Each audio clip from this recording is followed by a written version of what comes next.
Arestado ang isang babaeng hinihinalang drug den operator, kasama ang dalawa pang kasamahan matapos ikasa ng Philippine Drug Enforcement Agency ang isang matagumpay na buy-bust operation sa Subic, Zambales kahapon ng madaling araw.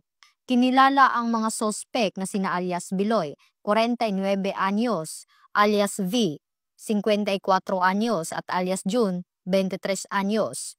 Bandang alas 3:15 ng madaling araw nang ikasa ng mga operatiba ang operasyon sa Barangay Kalapakwan kung saan nahuli ang tatlo matapos positibong makipagtransaksyon sa isang pusher buyer. Nakumpiska mula sa mga sospek ang 7 plastic sachet ng hinihinalang shabu na tinatayang nagkakahalaga ng 115,600 pesos at drug paraphernalias, isang cellphone at buy-bust money.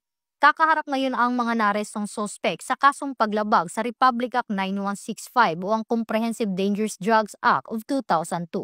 Ito ang bagong PNP para sa bagong Pilipinas, serbisyo mabilis, tapat at nararamdaman.